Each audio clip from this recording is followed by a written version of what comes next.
김경래 최강 시사.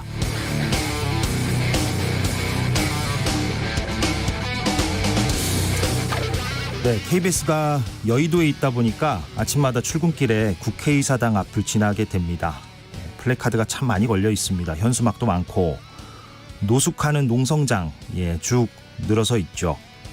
최근 쟁점이 되고 있는 중대재해기업처벌법을 비롯해서 각종 노동 현안의 글귀가 거기 적혀 있습니다. 저마다의 민생 현안들이 거기에 적혀 있고 하나하나 각자의 민생, 삶을 이야기하고 있습니다. 연일 톱뉴스는 지금 추미애, 윤석열 두 사람의 갈등을 이야기하고 있습니다. 일부 언론에서는 추윤 대전이다 이런 말까지 붙이고 있는데요. 물론 언론의 이런 명명법이 과연 바람직한 것인가? 이건 또 별도로 생각을 해봐야 될 것 같습니다. 검찰개혁은 필요하고 또 권력과 검찰을 둘러싼 다양한 고민을 할 수 있게 만든 어떤 계기가 됐다는 점, 그 점은 분명히 있는 것 같습니다. 그러나 너무 이 갈등이 오래 계속되고 있는 것 아닌가, 국민들이 여기에서 모종의 피로감을 느끼는 것 아닌가, 이 부분을 지적하는 사람들도 많습니다. 참여연대가 어제 성명서를 냈죠. 국민들이 염증과 피로감을 많이 느끼고 있다. 대통령이 결자 해지해야 할 때다. 이렇게 요구했습니다. 결자 해지 하긴 해야 되는데 구체적으로 어떻게 결자 해지해야 되는 것인가? 네, 이 부분이 각자 서로 생각이 다를 것이기 때문에 또 다른 안타까움이 있는 것 같습니다. 11월 26일 목요일 김경래의 최강시사 시작하겠습니다.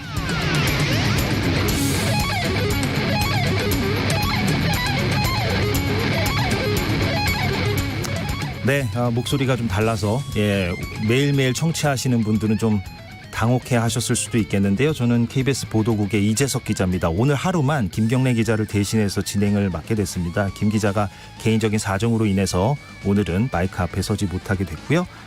내일부터 다시 김경래 기자가 이 자리에 올 것으로 보입니다. 김경래 최강시사 유튜브에서 검색하시면 실시간 방송을 보실 수가 있고요. 문자 참여는 짧은 문자 50원, 긴 문자 100원이 드는 샵 9730으로 보내주시면 됩니다. 콩 어플은 무료로 의견을 보내주실 수가 있습니다.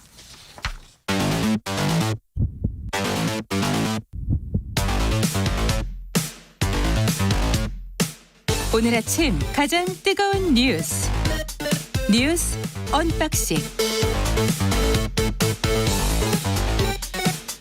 네, 가장 뜨거운 뉴스 살펴보겠습니다. 뉴스 언박싱 순서죠. 민동기 기자 그리고 한겨레의 하어영 기자 두 분 전화 연결돼 있습니다. 두 분 나와 계시죠? 예, 안녕하세요. 네, 안녕하세요. 예. 자, 코로나19 얘기하지 않을 수 없을 것 같습니다. 민동기 기자가 좀 정리를 좀 해볼까요? 지난 23일에 이제 200명대로 좀 떨어졌었거든요. 예.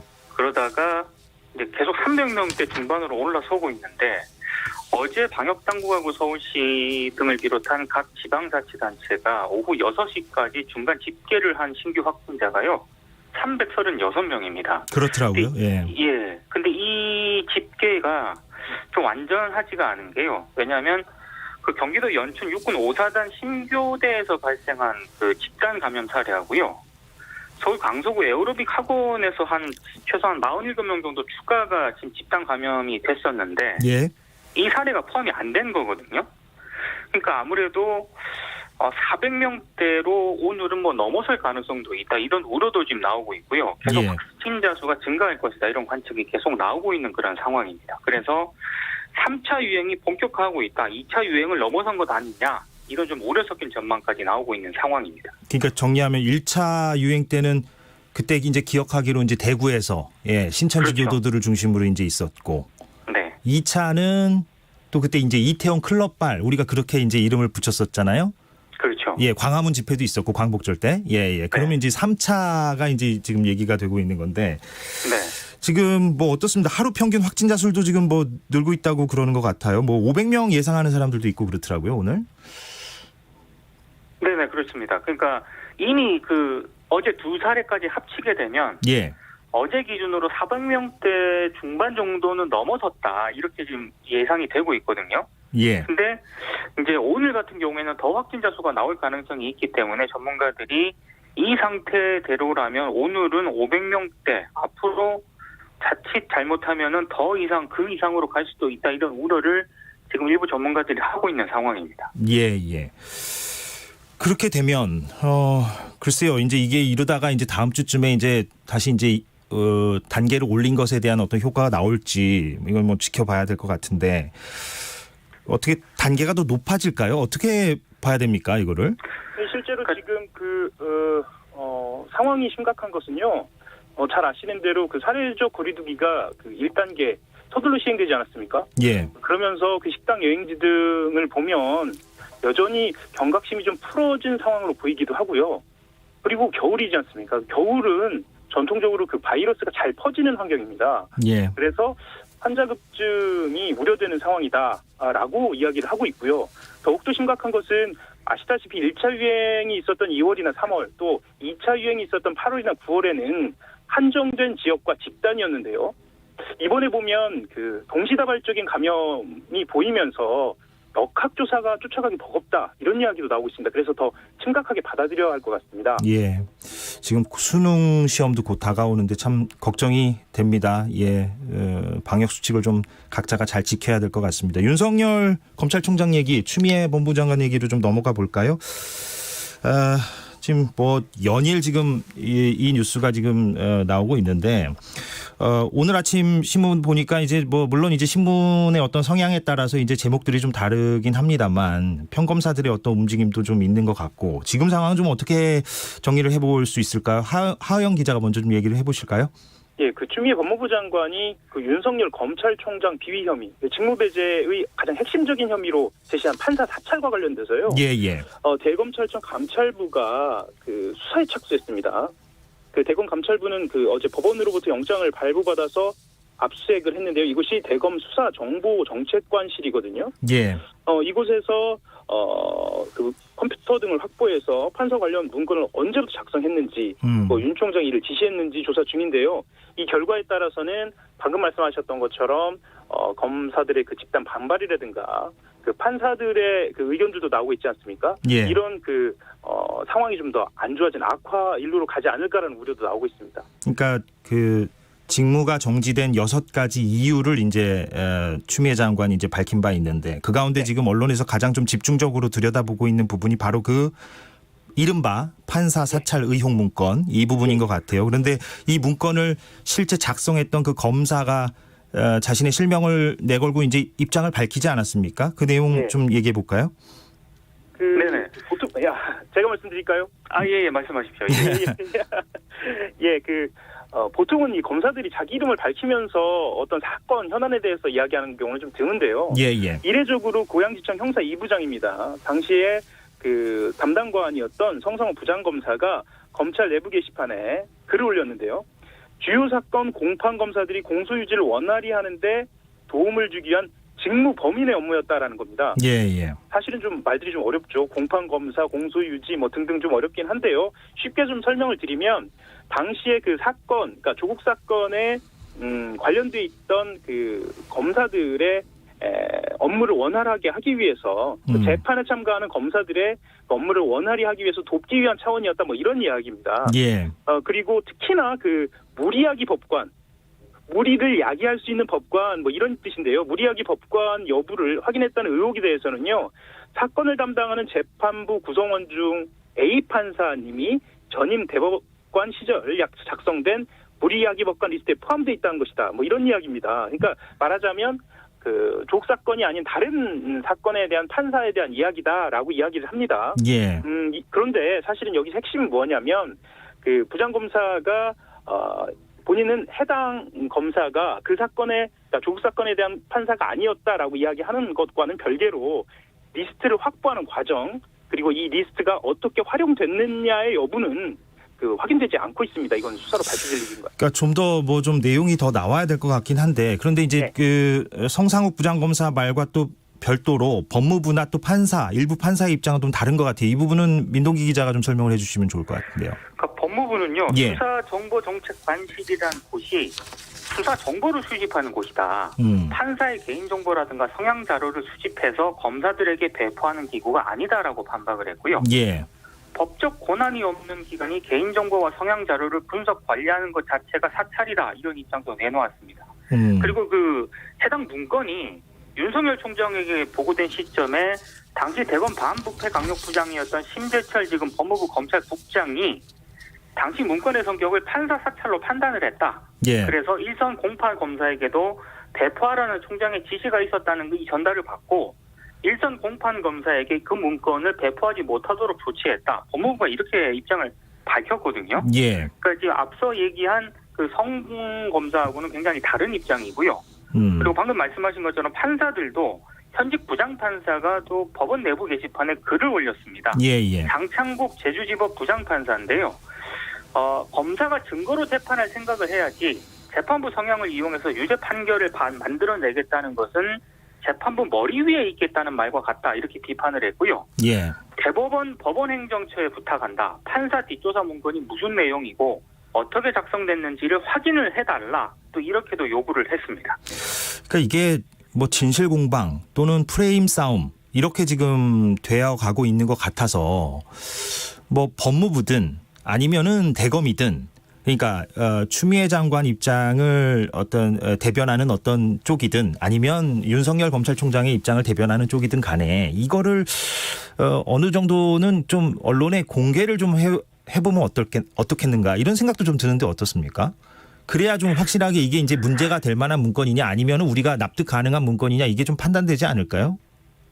그러니까 제가 말씀드릴까요? 예. 이재석 기자도 아마 그 리스트와 관련된 취재를 하신 것으로 저는 기억을 하는데요. 예. 이전 그 정부에 있었던 그 여러 가지 의혹에 대해서 제가 봤을 때는 그 이 보고서 안에 그 들어있는 내용 지금까지 공개된 내용을 보면은요. 예. 지금 핵심인 그 우리법 연구의 가입 여부나 무리야기 법관 해당 여부만이 아니라 예. 가족 관계나 개인 취미도 담겨 있단 말이죠. 네. 그러니까 세평도 세평이라 하면 이제 그 당사자에 대한 어떤 주변의 평가이거든요. 그렇죠. 이거는 분명히 재판과 관련돼 있을까? 뭐 그것이 정당성 여부를 떠나서요. 그러니까 기본적으로 이것을 사찰로 봤을 때 이걸 어떻게 이야기할 수 있을까라는 생각은 좀 듭니다. 그래서 이 부분에 대해서는 좀 더 디테일하게 그 법무부나 검찰, 감찰에서 좀 자세하게 좀 공개를 할 필요가 있겠다라는 생각이 듭니다. 예. 평검사들 이제 잇따른 움직임이 있을 것이다. 예, 어제도 뭐 평검사회의가 부산에서인가요? 뭐 어디서 있었다 그러고요. 오늘도 또 뭐 여러 군데에서 이제 있을 것이다. 이런 보도도 나오고 있는데 이 반발 움직임은 좀 어떻게 봐야 됩니까? 민동기 기자가 좀 설명을 해 주실까요? 예. 이게 전화로 연결을 하니까 좀 이게 약간 답답한 부분이 있네요, 아무래도. 예. 그러니까 아직 일부 언론들은 검난이라는 표현을 썼던데요. 예. 실제로 그렇게 될지는 좀 며칠 좀 상황을 봐야 될 것 같고요. 이동훈 부산지검 동부지청 검사를 비롯해가지고요. 일부 대검 소속 사법연수원 34기 이하 검찰 연구관들 이런 사람들이 검찰 내부망이죠. 2%의 그 추미애 장관을 비판하는 그런 글을 올렸습니다. 그런 취지의 글을 올렸고요. 그리고 아까 말씀드린 대검 소속 사법연구원 34기 이하 검찰 연구관들도 추미애 장관의 조치를 좀 비판하면서 재고를 요청할 그런 상황이고요. 예. 일부 검사들은 개별적으로 지금 추 장관을 비판하는 글을 올리고 있는데요. 예. 오늘 조선일보를 보니까 전국 검찰청 한 10곳에서 평검사 회의가 열리는 것으로 지금 보도를 하고 있는데 아마 회의 뒤에 또 입장 같은 게 내놓을 것으로 예상이 되고 있습니다. 예. 지금 이제 징계위가 열려야 되잖아요. 하 기자 이거 언제 열립니까? 다음 주 얘기가 나오는 것 같은데 지금 그러니까 윤석열 검찰총장에 대해서 징계도 하겠다는 거고 직무도 배제시키겠다는 거고 직무는 이미 배제됐고 그렇죠? 예. 그러니까 이제 징계는 어떻게 지금 진행이 돼야 됩니까? 다음 주에 검사징계위원회가 소집해서 그 징계 절차에 들어가는데요. 그 징계위원회는 그 추 장관을 포함해서 원래는 그 추 장관을 포함합니다. 그래서 7명의 위원으로 구성됩니다. 그래서 그 윤 총장 징계권에서는 위원장인 추 장관이 징계 청구권자이기 때문에 심의에 참여할 수는 없고요. 참여할 수 없죠. 예. 간단하게 좀 설명을 드리면 심의에서는 위원 과반의 찬성으로 해임이나 면직, 정직, 감봉, 견책 처분을 의결할 수 있습니다. 예. 근데 그 밤 사이에 그 윤석열 총장 측에서 가처분 신청을 냈더라고요. 그렇죠? 지금 그러니까 직무 배제된 게 이제 부당하다. 그러니까 내가 다시 직무를 맡아야 된다. 이런 차원에서 지금 이거 신청을 넣은 것 같은데. 오후 10시 30분쯤에 넣었다고 그럽니다. 예, 인터넷 어젯밤이네요. 예, 예. 접수를 통해서요. 예. 그 접수를 가처분 신청, 집행 정지 신청을 일단 제기했다라고 하고요. 그러니까 이걸 만약에 행정법원이 받아들이면 직무에 다시 복귀를 할 수 있는 거잖아요. 그죠? 유병장은 바로 복귀가 가능하고요. 예, 예. 이제 받아들여지지 않으면 지금 이제 계속 지금 직무 정지 상태가 되는 건데. 예. 동아일보를 보니까 법률 대리인이 판사 출신의 이서궁 변호사하고 검사 출신의 이완규 변호사가 공동으로 맡았다 이렇게 보도를 하고 있고요. 예. 이제 소송을 제기를 했으니까 서울행정법원이 당국에 배당을 해야 되지 않겠습니까? 예. 근데 직무배제 근거가 윤 총장에게 이미 6가지이기 때문에 그 내부 규정상 단독 재판부가 아니라 합의 재판부가 될 것으로 이렇게 전망을 하고 있고요. 예. 재판부 배당은 전자배당으로 결정이 될 것으로 보이는데 보통 한 일주일 이내에 결론이 나오는데 법무부 징계 전에 판단을 좀 미리 내릴 가능성도 있다 이런 얘기도 나오고 있습니다. 짧게요. 예, 그 하 기자 뭐 법사위 지금 출석 관련해서도 지금 얘기가 많은 것 같은데 이 부분 어떻게 지금 오늘 뭐 진행되는 게 있습니까? 예, 어제 국민의힘 요청에 따라서 윤석열 총장이요 국제법제사법위원회 국회 법제사법위원회 전체회의에 출석을 하려고 했습니다. 예. 떠출석했었는데요. 더불어민주당이 반대로 무산됐습니다. 하지만 예. 국민의힘은 오늘입니다. 오늘 오전 10시에 다시 긴급 현안 질의를 열기 위한 법사위 전체 회의 소집을 요구한다는 계획입니다. 예. 다만 이제 민주당 같은 경우에는 윤 총장이 직무에서 배제된 상태지 않습니까? 그래서 국회에 출석하는 것은 부적절하다 이런 입장을 밝히고 있습니다. 예, 여기까지 듣겠습니다. 뉴스 언박싱 민동기 하어영 두 기자와 함께 했습니다. 고맙습니다. 네, 감사합니다. 예, KBS 1라디오 김경래의 최강시사 듣고 계신 지금 시각은 7시 36분입니다.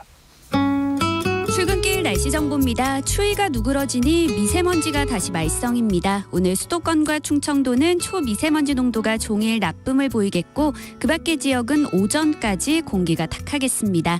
현재 기온은 어제 아침보다 1도에서 4도 정도 높고요. 낮 기온도 서울 10도, 광주와 대구 13도까지 올라서 온화하겠습니다. 하늘엔 가끔 구름이 많이 끼겠지만 제주도와 전남 남해안은 오전까지 비가 오겠고 오후에는 강원 영동 북부에 비나 눈이 내릴 전망입니다. 현재 서울의 기온은 2.4도입니다. 날씨 정보 송소진입니다. 이어서 이 시각 교통 상황을 KBS 교통정보센터 이승미 씨가 전해드립니다. 네, 이 시각 교통 상황입니다. 올림픽대로 하남 방향으로 한강대교 부근 사고 여파가 출근 정체와 겹쳐 금세 길어졌는데요. 행주대교에서 한강대교까지 1시간이 넘게 걸립니다. 강변북로는 구리 방향으로 방화대교에서 한강대교 쪽으로 1시간 안팎이고요. 고속도로는 중부고속도로 하남 방향으로 진천터널 부근에서 사고가 발생해서 2km간 정체입니다. 수도권 제일순환고속도로 판교에서 구리 방향으로 토평 부근 정체는 고장난 차 여파입니다. KBS 교통정보센터였습니다. 최강 시사.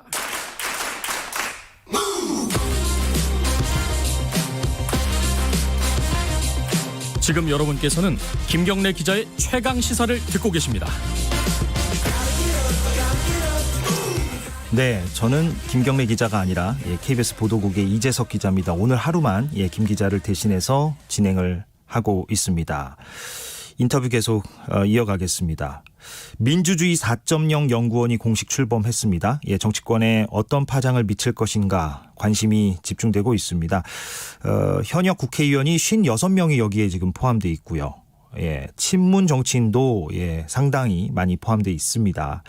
아무래도 이제 내년에 서울시장, 부산시장 선거가 있고 또 내후년에 대선이 있으니까 이 민주주의 4.0 연구원의 역할이 작지 않을 것이다. 이렇게 지금 평가들을 하고 있고 특히 친문 진영에서 이제 후보들을 어떻게 이제 만들어 갈 것이냐. 특히 이제 대선 후보를 제3의 대선 후보를 이제 세우려고 하는 것이 아니냐. 이런 분석들도 지금 나오고 있고 그렇습니다. 민주주의 4.0 연구원의 도종환 이사장 연결돼 있습니다. 나와 계시죠? 네. 네, 안녕하십니까? 예, 안녕하세요. 예, 기사가 좀 나오긴 했는데 그래도 좀 네. 기사를 많이 접하지 못한 청취자분들도 계실 것 같아서 일단 이 민주주의 4.0 연구원 어떤 모임인지를 좀 간략히 설명해 주신다면 어떻게 말씀해 주시겠습니까? 네. 문명의 대전환이 시작되는 4차 산업혁명 시기에 지속적인 혁신 성장, 포용 국가를 견인하는 역할을 해야 한다. 그리고 감염병 위기, 기후 위기로부터 국민을 구해야 한다. 민주정부를 네 번째 민주정부를 만들어서 민주주의가 국민의 삶에 구체적으로 구현되게 해야 한다. 나라를 책임지고 국민을 책임질 수 있는 정치인이 돼야 한다. 이런 목적, 이런 취지를 가지고 함께 공부하고 함께 실천하는 의원 모임을 만든 게 민주주의 4.0 연구원입니다. 지금 말씀하신 내용을 들어보면 글쎄요, 뭐 이런 표현이 어떤가 모르겠습니다만 다 이제 좋은 말씀이고, 예, 어떻게 보면 좀 일반론적인 얘기인 것 같다는 인상도 있어서 이렇게 네. 제가 질문을 드려볼까요? 그러니까 민주당의 민주연구원이라고 또 있지 않습니까? 네. 그런데 그것이 있음에도 불구하고 민주주의 4.0 연구원을 별도로 이제 만들게 된 이유랄까요? 어떤 점이 다릅니까? 그러면? 민주연구원은 주로 선거를 대비하는 역할들이 강조되죠. 예. 네, 저희는 방금 말씀드린 그런 취지와 목적으로 함께 공부하고 함께 실천하는, 다시 말해서 우리가 국민을 책임지는 정치를 하자고 하는데 책임을 지려면 실력과 능력이 있어야 가능하거든요. 예. 그 점에 대한 논의들을 많이 했고요. 실력과 능력과 실천하는 그런 모습을 갖춘 그런 집단적 노력이 필요하다. 정치라는 것이 우리 모두의 운명을 함께 결정해가는 집단적 노력이기 때문에 이런 노력을 할 필요가 있다라고 생각을 했죠. 근데 이게 그러면 이사장님 말씀을 들어보면 이제 어떤 4차 산업혁명이라든가 미래에 대비하기 위한 어떤 학술 모임 같다는 인상도 좀 드는데 그런 건 아니지 않겠습니까? 아무래도 그런 정치인들이 예? 그런 겁니다. 아, 그런 성격으로 이해를 해야 됩니까? 네, 그렇습니다. 아, 그러면 언론에서는 아무래도 이제 참여하시는 분들이 이제 이른바 친문으로 이제 분류되시는 분들이 많아서 이제 이런저런 이제 분석들을 좀 내놓고 있잖아요. 여기에 대해서는 좀 이사장님께서는 그러면 어떻게 좀 생각하시는지 궁금합니다. 네, 그런 우려들을 하실 거라는 예상은 또 논의 과정에서 준비 과정에서 했었고요. 예. 또 그 논의 과정에서 그러면 이 우려 때문에 우리가 하고자 하는 그런 실력 있는 정치인이 되고 능력을 겸비한 정치인이 되는 것을 그러면 중단해야 할 것인가 이런 고민까지 하면서 그래도 한번 만들어서 함께 미래를 대비하는 그런 또 정권을 우리가 창출한다고 이야기하고 네 번째 민주정부를 만들어서 민주주의가 국민의 삶에 구체적으로 구현되게 하자라고 말을 하면서 네. 노력하는 모습을 보이기 위해서는 연구원을 만들자 이렇게 결론을 내렸죠. 그러니까 아까 그 말씀하신 맨 첫 번째 질문에서 이제 말씀하신 여러 가지 그 항목들 가운데 이제 민주정부를 다시 이제 출범시켜야 된다. 이제 이 부분에 아무래도 이제 언론이나 외부에서는 이제 방점을 찍고 여러 가지 이제 분석들을 내놓기 때문에 이런 것 같은데요. 네. 그런데 그래서 이제 선거 얘기를 하지 않을 수가 없습니다. 이제 이사장님께서도 말씀하신 대로 여러 가지 어떤 미래를 대비하는 그런 모임, 학술적인 모임도 하지만 또 한편으로는 민주정부를 재탄생시키겠다는 그런 목적도 갖고 계시니까 그러면은 내년에 이제 당장 이제 서울시장, 부산시장 선거도 있잖아요. 이 네. 민주주의 4.0 연구원이 역할이 어느 정도 있을 것 같은데 어떤 역할을 그럼 해야 된다고 봅니까? 부산시장, 서울시장 후보에 대해서 어떤 역할을 하자는 논의는 없었고요. 예. 구체적인 사람에 대해서 어떤 거명을 하거나 그 부분에 어떻게 개입할 것인가에 대한 논의 같은 걸 한 적은 없습니다. 앞으로 계획도 그러면 아직 그런 계획은 없고요. 예. 저희들이 앞으로 계획은 2주에 한 번씩 이 과제, 미래를 대비하는 과제들에 대한 토론회, 그다음에 특히 이제 저희가 국회의원들이 50, 60대가 주축이기 때문에 40대 전문가들과 함께 공부한다라는 방침을 세웠고요. 예. 그리고 대국민 학술 행사도 계획하고 있고 해외 주요국의 싱크탱크 전문가들과 네트워크를 구축하면서 연계해서 활동하는 계획도 세우고 있고요. 현장을 찾아가는 간담회 등을 주기적으로 할 계획들을 세워놓고 있습니다. 그렇긴 한데 이제 아무래도 이제 구성원들 가운데는 이른바 친문으로 분류되는 분들이 많다 보니까 마찬가지로 친문으로 분류되는 우리 양정철 전 민주연구원장도 우려 섞인 목소리를 낸 바가 있습니다. 이제 뭐 개파 정치화가 되는 것이 아니냐. 여기에 대해서는 어떻게 좀 말씀을 하시겠습니까? 그런 우려를 하실 수 있고요. 예. 우려하지 않도록 저희가 모임을 해나갈 거고요. 개파 정치가 되지 않도록 그렇게 늘 밖에서 우려하는 것들을 늘 저희들도 조심하고 경계하면서 그렇게 모임을 꾸려나갈 그런 계획입니다. 4.0은 그러면 4차 산업혁명 때문에 붙인 건가요? 어떤 겁니까? 4.0의 의미는? 4차 산업혁명 시기에 민주주의는 어떻게 구현돼야 할 것인가? 예. 네 번째 민주정부를 어떻게 만들어야 할 것인가? 거기에 4가 들어가거든요. 예. 그래서 이제 4.0이라는 복합적인 의미로. 예. 네, 복합적인 의미를 담았죠.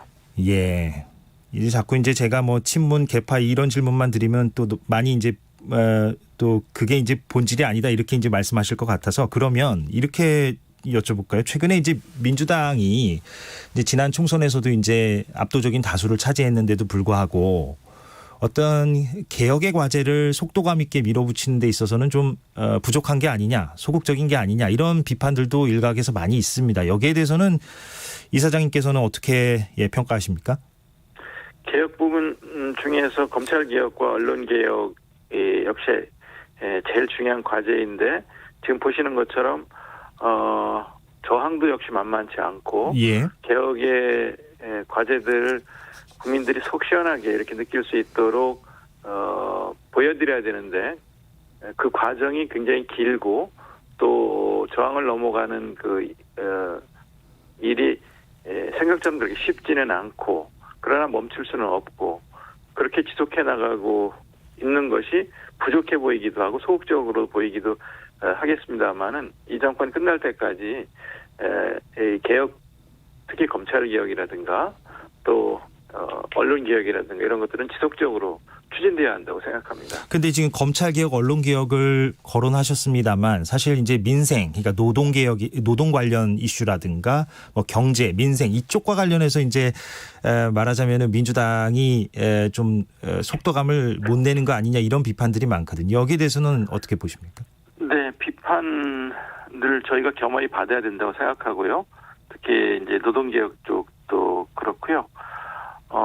민생과 관련된 부분에서 저희가 아직 다 완수하지 못한 개혁 과제들이 많이 있어서 그것을 여전히 추진해야 될 중요한 과제라고 생각하고 그 과제들을 저희가 앞으로 격주 토론회 내용들로 쭉 이렇게 이미 잡아놓고 있습니다. 지금 현역 국회의원들이 이제 56명 거기에 이제 들어가 계시다고 제가 들었습니다만 그럼 어떻게 그게 이제 앞으로 좀 확대가 되는 겁니까? 어떻게 되는 겁니까? 계속 뭐 가입이 되는 겁니까? 어떻게 진행이 되는 겁니까? 문은 열려 있고요. 예. 개방적으로 민주적으로 운영할 생각이고요. 가입을 희망하는 분들에게는 언제든지 그 가입에 대한 논의를 함께 할 수 있고 개방하고 있다는 말씀을 드리겠습니다. 근데 이제 아까 말씀하신 대로 민주정부를 이제 다시 창출한다고 한다면 지금 이제 뭐 대권주자 언급되고 있는 분이 이제 크게는 이제 이강 체제, 이낙연, 이재명 이 두 분인데 이제 제3의 후보 가능성도 지금 언급이 되고 있습니다. 언론에서는.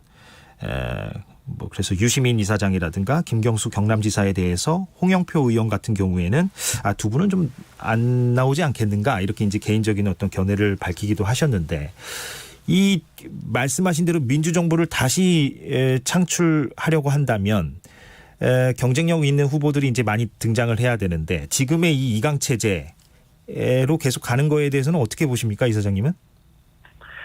지금 두 분이 확실한 대선 주자이시고요. 예. 두 분 이외에 다른 인물을 우리가 찾고 있는 건 아니냐. 그래서 모임을 만든 건 아니냐. 이런 시각들이 많죠. 예, 예. 이런 시각을 갖고 계신 분들이 많고 언론에서도 그렇게 보고 질문들을 하는데요. 예. 홍영표 의원님이 말씀하신 것은 원론적인 언급이지 않나 이렇게 생각을 하고요. 예. 저희가 다른 인물을 찾는 논의 이런 것들을 한 적은 없습니다.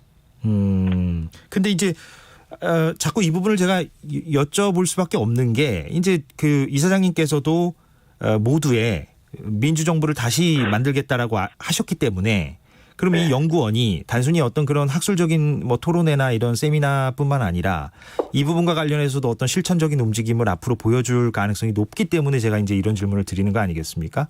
그러면 앞으로 그 대선을 준비하는 과정에 있어서 그러면 이른바 뭐 586 세대라든가 뭐 지금 뭐 언론에서 거론되고 있는 건 임종석 전 비서실장을 비롯해서 뭐 제3의 후보군들을 이제 얘기하고 있는데 이런 제3의 후보를 찾는 일 혹은 그렇게 어떤 대선 과정에 있어서 좀 더 이제 흥행이랄까요? 조금 더 국민들의 어떤 관심도를 끌어올릴 수 있는 어떤 그런 방책 이런 것들을 연구원이 마련해 나가는 일은 그럼 전혀 하지 않겠다는 말씀이십니까? 어떻습니까?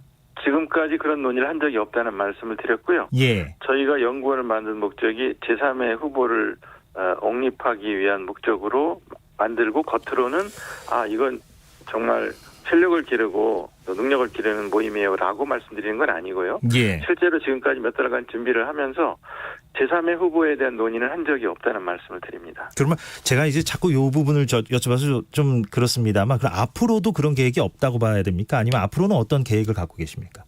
앞으로는 아까 말씀드린 대로 전문가 간담회, 토론회 이런 것 등을 통해서 우리에게 주어진 과제를 어떻게 해결할 것인가 이런 논의를 주로 해나갈 거고요. 지금 지난번에 저희가 모임을 준비한다는 것이 언론에 잠깐 비쳤을 때 김경수 지사 재판을 앞두고 있으니까 예. 그것과 연계해서 해석을 하는 걸 보고 저희들도 사실 놀랐거든요. 예. 이제 언제든지 이렇게 이 모임을 한다는 이야기가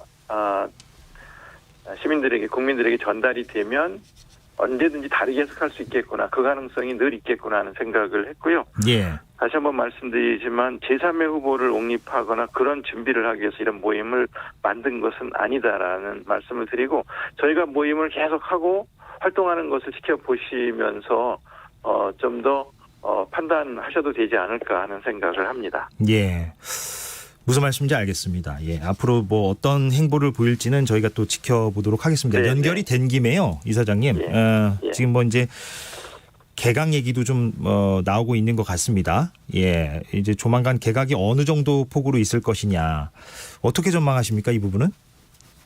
개각은 우리가 언론에서 들으신 것처럼 네. 연말에 한 번 있고 또 내년 초에 한 번 있고 또 연말에 있을 분야는 어떤 분야이고 연초에 있을 분야는 어떤 분야인지는 언론에 여러분들이 보신 것처럼 그렇게 저희들도 예측하고 있습니다. 아까 제가 이제 노동 이슈, 경제 이슈 관련해서 이제 어떤 국민들이 체감하는 개혁의 속도를 얘기했는데 그래서 개각과 관련해서 제가 좀 더 구체적으로 여쭤보자면 그러면 국토부 장관 얘기 많이 나오지 않습니까? 김현미 장관 같은 경우는 교체설이 지금 나오고 있는데 이사장님이 개인 의견은 어떻습니까?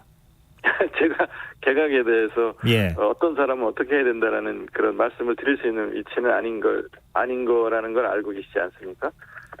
제가 말씀드릴 수 있는 분야는 아닌 것 같습니다. 예.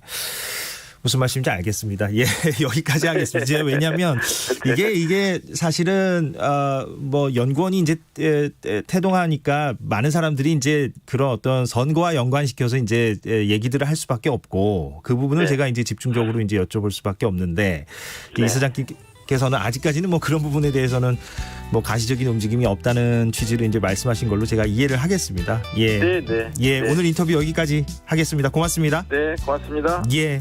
민주주의 4.0 연구원 도종환 이사장과 이야기 나눴습니다. 1부 여기까지 하겠습니다. 잠시 뒤 2부에서 뵙겠습니다.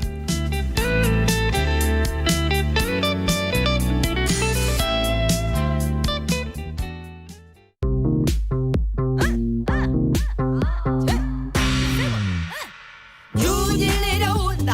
한국 반뉴딜. 위기에 강한 나라. 한국 반뉴딜. 경제 살리는 뉴딜. 환경 지키는 뉴딜. 사람 키우고 지역 키우는 한국 반뉴딜. 내 삶을 지키고 우리 동네 살리는 한국 반뉴딜. 대한민국 미래 열고 세계 경제 선도하는 한국 반뉴딜. 대한민국 정부. 가축 분뇨 혹시 더럽고 쓸모없다 느끼시나요? 가축 분뇨는 퇴비나 액체 비료로 만들 수 있고 절차에 맞춰 정해진 농경지에 적당량 살포하면 유기농 농산물 생산과 토질 개선에 도움이 됩니다. 가을은 액체 비료의 집중 살포 기간인 만큼 과다 살포 방지를 통해 유용한 자원으로 활용해야 하겠습니다. 환경공단은 2017년 가축 분뇨 전자인계 관리 시스템을 도입하여 깨끗한 관리를 추진하고 있습니다. 이 캠페인은 환경부와 한국환경공단이 함께합니다. 말 같은 말.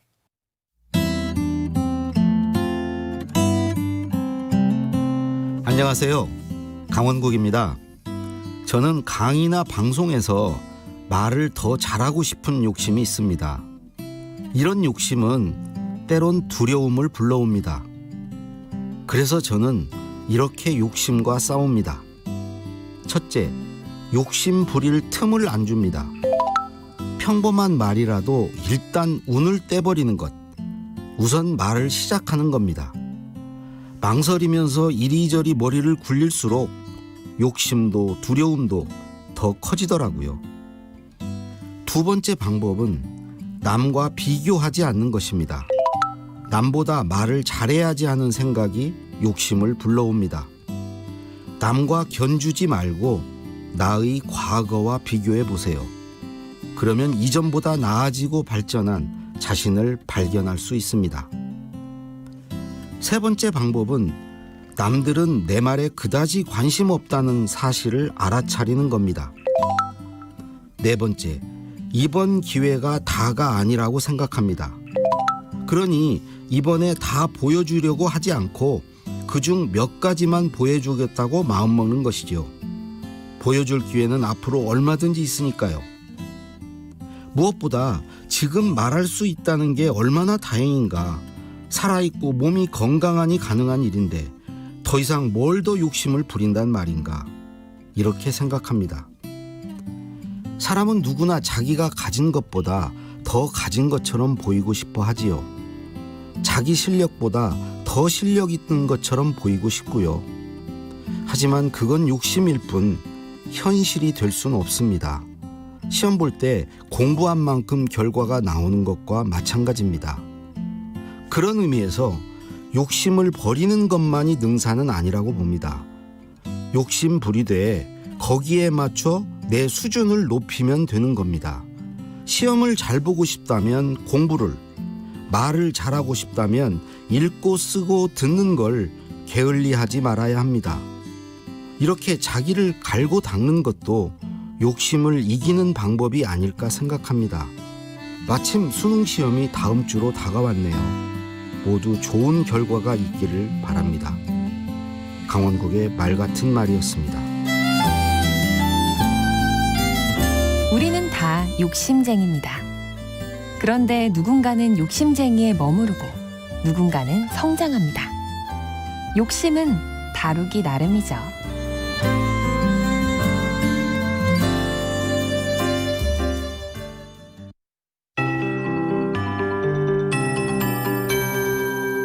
KBS 58분 날씨.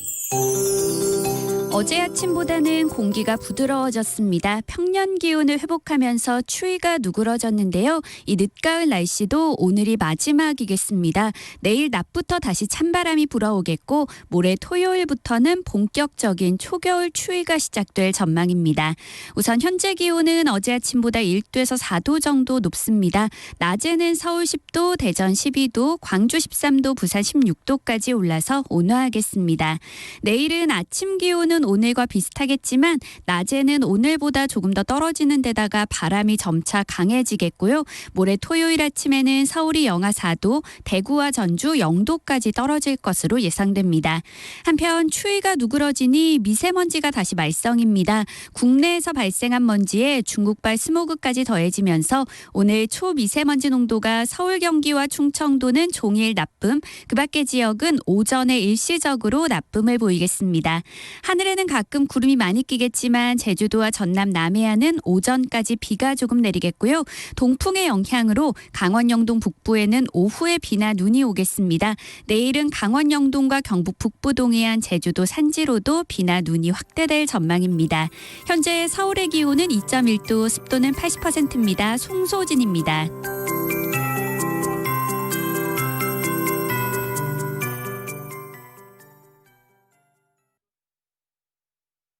정성을 다하는 국민의 방송 KBS가 8시를 알려드립니다. AM 711kHz, FM 97.3MHz, KBS 1라디오입니다. HLKA.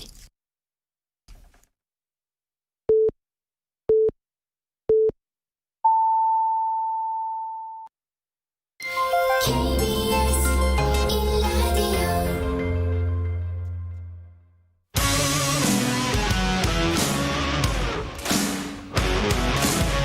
뉴스타파 기자 김경래 최강 시사.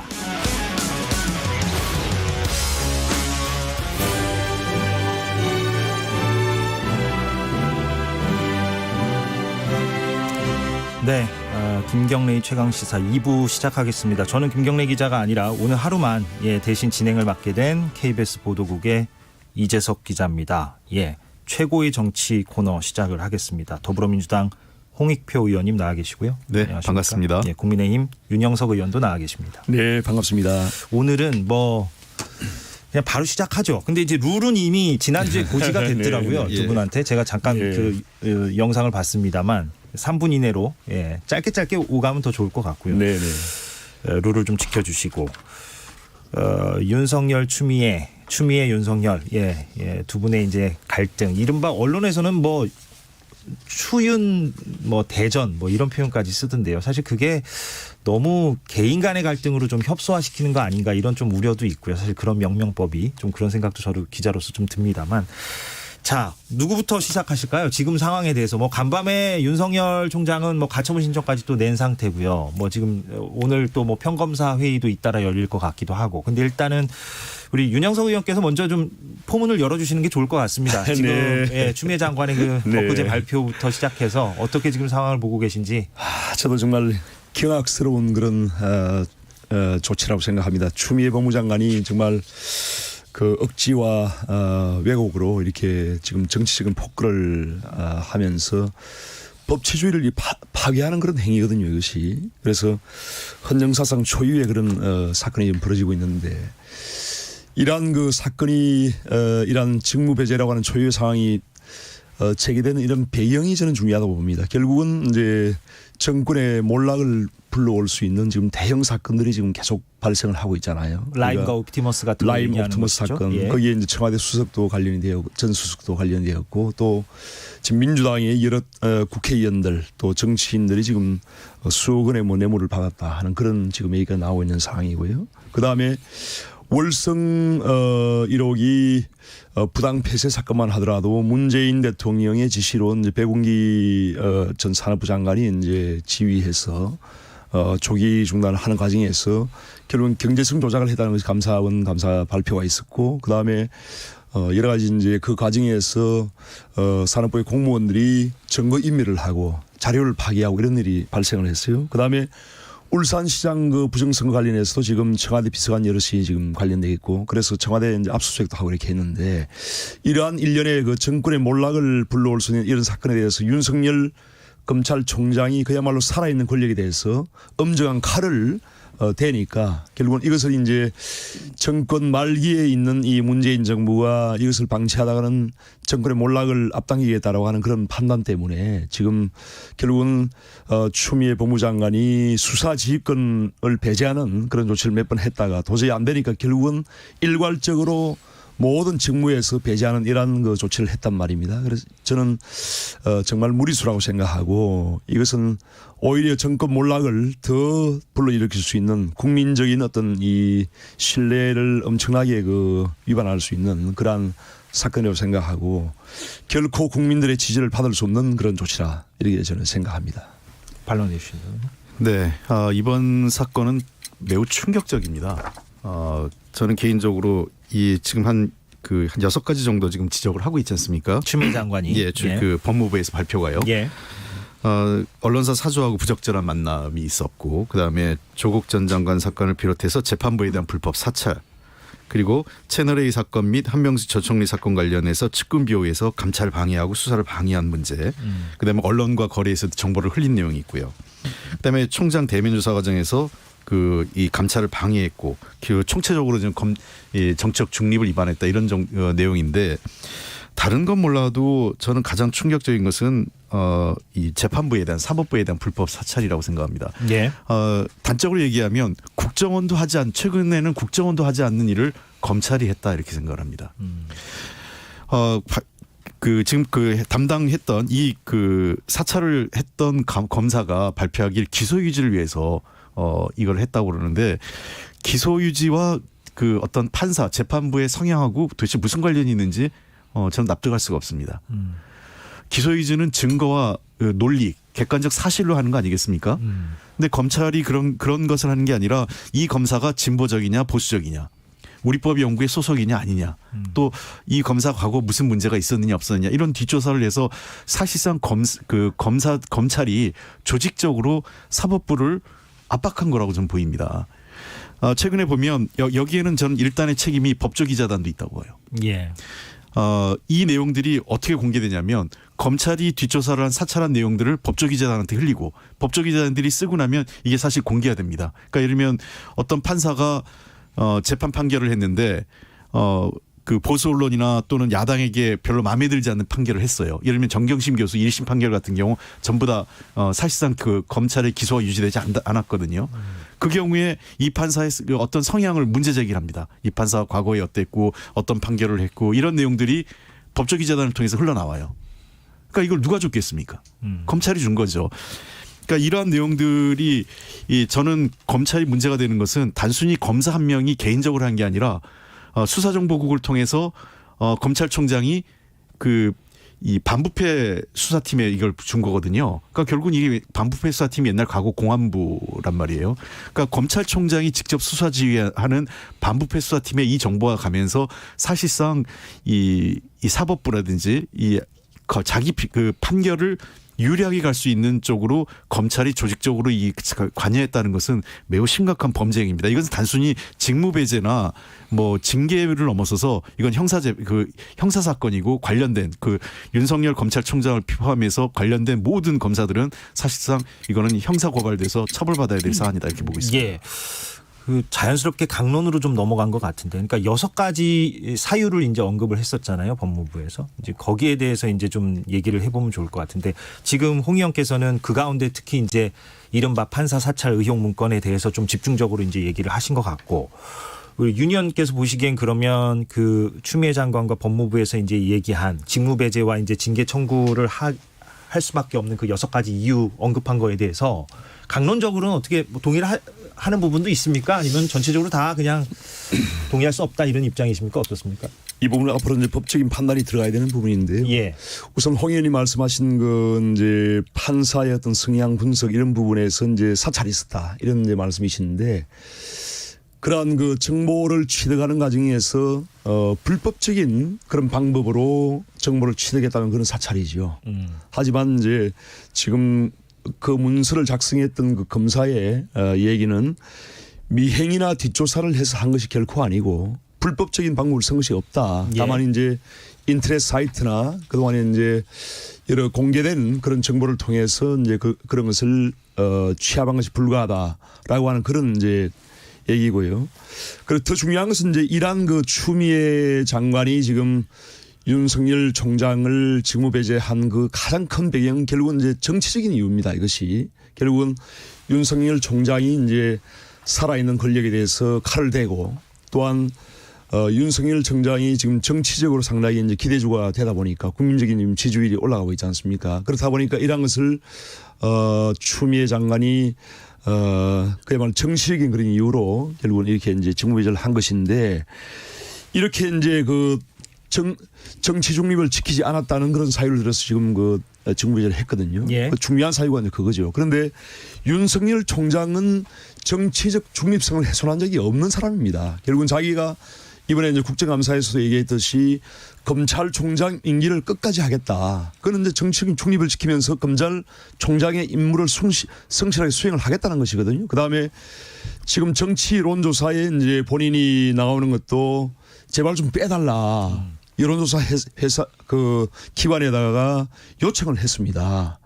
그런데 이것이 본인의 이제 의사와 다르게 자꾸 이제 언론에서 이걸 조사를 하다 보니까 이제 이런 문제가 된 건데, 본인은 지금 정치를 하겠다는 그런 정치적 중립성을 결코 훼손하지 않았어요. 그런데 이것을 마치 정치적 중립성을 훼손한 것처럼 지금 몰아가는 것은 그야말로 이제 이 억지로 이렇게 이제 만들어가는 것이고 결국은 누명을 덮어 씌우는 것이죠. 그래서 윤석열 총장의 이렇게 이제 국민적인 지지가 높아지는 이유가 뭡니까? 결국은 추미애 장관이 윤석열 총장을 억지로 몰아내려고 하기 때문에 윤석열 총장에 대한 지지가 올라가는 것이고, 또 문재인 대통령도 이런 것을 수수방관하고 윤석열 총장을 탄압하는 것을 지금 방관하고 있기 때문에 결국은 윤석열 총장의 지지가 올라가는 것입니다. 윤석열 총장이 정치적으로 언급되는 것은 결국은 현 정권이 만든 거예요.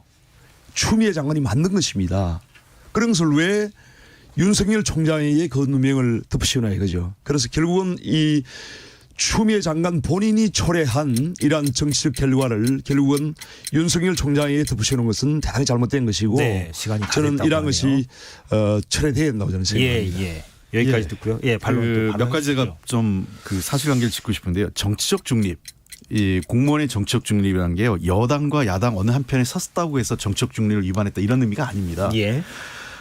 그 자리에서 어떤 자기 자신의 정치적 목적, 이해관계를 갖고 그 직위를 또는 그 권한을 활용하는 것이 정치적 중립을 위반한 겁니다. 지금 그 윤석열 검찰총장이 야당 편에 섰다, 뭐 여당 편에 섰다 이 문제 제기가 아니라 본인 스스로 정치 검찰로서 행태를 했다는 겁니다. 그 관련 사법부의 그 재판사를 뒷조사하고 그다음에 자기 측근 비리를 보호하기 위해서 그 감찰을 방해하고 그 관련 내용을 언론에 흘리고 또 유력 사주하고 만나서 어떤 이 부적절한 만남을 가졌다 이런 것 자체가 야당을 도와줬다는 게 아니라 정치적 활동을 했다는 겁니다. 이게 그래서 정치적 중립성을 위반했다는 것이고요. 아까 말씀하신 것처럼 불법적인 행위가 없으면 수집하는 건 문제가 아닙니다. 미행하고 뒷조사가 없으면 합법이 아니고요. 그런 걸 해서는 안 되는 겁니다. 양승태 대법원장 시절에 블랙리스트 만들었는데 양승태 대법원장 시절에 블랙리스트 다 사법처벌 받았지 않습니까? 근데 그때 사법 그 판사들을 향해서 양승태 대법원장이 뒷조사하고 미행하고 해서 또 그 전화 도청해서 한 게 아니에요. 이런 문서를 만드는 것 자체가 불법입니다. 검찰은 어떤 행위까지 하냐면 공안 사건과 관련돼 가지고 그 인터넷에 있는 자료를 모은 것도 기소했었습니다. 불법 행위라고요. 그러니까 이런 그 검찰 지금 그 대검의 수사정보정책관실에서 이러한 자료를 취합한 것 그 자체가 불법이고 이러한 내용을 유출한 것도 잘못된 겁니다. 그리고 이 내용을 어떻게 확보했냐? 제가 보기에는 지난번 양승태 대법원장 시절에 이 블랙 사법농단 사건 있지 않습니까? 예. 그때 취합된 정보를 악용하고 있는 거예요. 당시 이미 사법부에서 판사들이 그런 문제 제기를 했어요. 이거를 검찰이 가져가서 나중에 악용하는 거 아니냐라는 문제 제기를 했는데 바로 그 전형적인 그 사건이 된 거죠. 저는 이번 문제는 정말 엄단해야 됩니다. 이 어떤 문제가 되냐면 소위 물리력을 가진 국가 공권력, 예를 들면 국가정보원, 군대, 검찰, 경찰 이런 기관들의 민주적 통제가 왜 중요한지를 입증해 준 사건입니다. 윤석열 검찰총장이 자신이 가지고 있는 수사기소권, 무소불위의 그 검찰 권력을 갖고 정치를 했던 것이고 그것으로 사실상 검찰 사법농단을 한 겁니다. 지금 김경래의 최강시사 최고의 정치 코너를 진행하고 있습니다. 더불어민주당 홍익표 의원과 국민의힘 윤영석 의원과 함께 얘기를 하고 있고요. 저는 오늘 대신 진행을 맡고 있는 KBS 보도국의 이재석 기자입니다.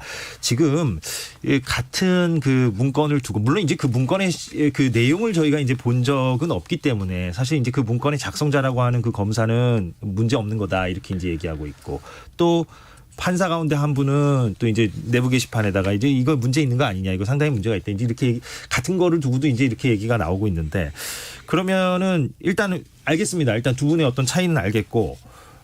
윤 의원께서는 그러면 문건 얘기는 그렇다 치고 다른 그 6가지 사유 가운데 문건 빼고 지금 문건 얘기는 좀 했으니까 다른 부분에 대해서는 좀 이 부분은 정말 좀 억지스럽다 동의할 수 없다 이렇게 느끼셨던 게 어떤 부분입니까?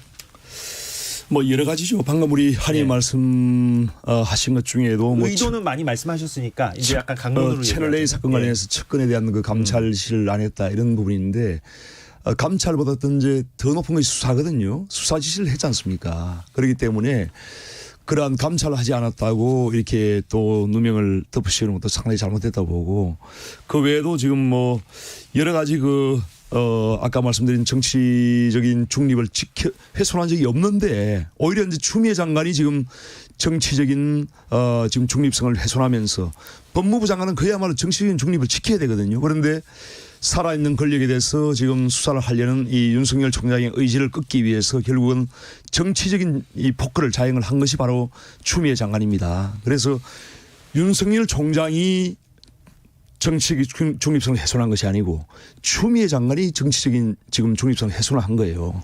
그런 부분에 있어서 본인이 책임져야 될 일을 왜 윤석열 총장에게 미루나는 것이죠. 그 외에도 지금 여러 가지 이 윤석열 총장에 대한 그 감찰을 진행을 했지 않습니까? 감찰하기 위해서는 그런 감찰 사유에 대해서 사전 고지를 해야 됩니다. 그런데 그런 고지도 하지 않고 그냥 일개 법무부에 있는 검사를 보내서 감찰을 하려고 하는 것은 결국은 검찰총장에 대한 망신주기 아니겠습니까? 그러한 망신주기식 감찰을 받지 않은 것도 아니죠. 결국은 고지가 없었으니까. 그래서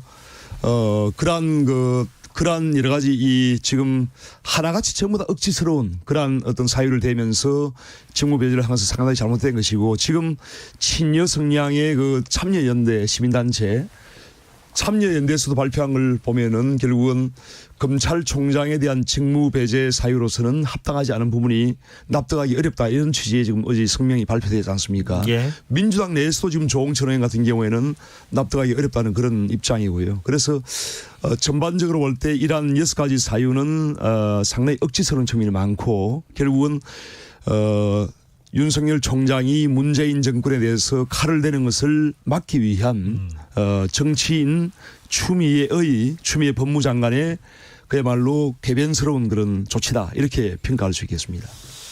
좀 아쉬운 거는요, 그 야당이나 일부 언론에서 이 사건을 대하는 태도인데요. 자꾸 이것을 추미애, 윤석열 두 사람의 갈등으로 몰아가는 거예요. 이것은 검찰 조직의 문제입니다. 검찰 조직의 문제를 두 사람 간에 마치 개인적 갈등으로 자꾸 협소화시키고 내용을 본질을 흐려버리는 게 지금 최근의 잘못이라고 보는데, 지금 말씀하신 것처럼 이 검찰총장이 자신의 가지고 있는 지위를 향해서 아까 그 수사는 했는데 감찰을 방해했다. 우선 감찰을 방해한 것 자체가 잘못된 거예요. 감찰을 방해했고 그다음에 감찰을 방해해서 수사도 지연시켰죠. 고의로요. 그래서 수사가 꽤 늦어졌고 현재 한동훈 검사장에 대해서 수사가 지금 아무 혐의가 없는 게 아니라 수사를 할 수가 없어요. 휴대폰을 볼 수가 없어서 어떤 내용으로 조사를 했는지.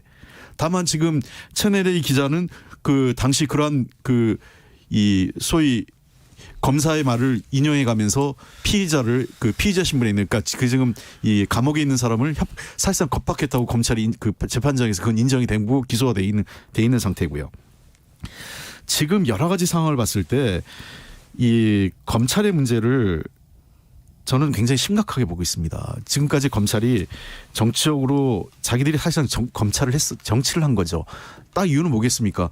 수사기소권 분리와 관련돼서 공수처 설치, 검경 수사권 조정 등을 막기 위해서 이미 조국 장관 인사청문회부터 정치를 한 겁니다. 언제 우리가 장관 인사청문회 할 때 검찰이 그런 행태를 한 적이 있습니까?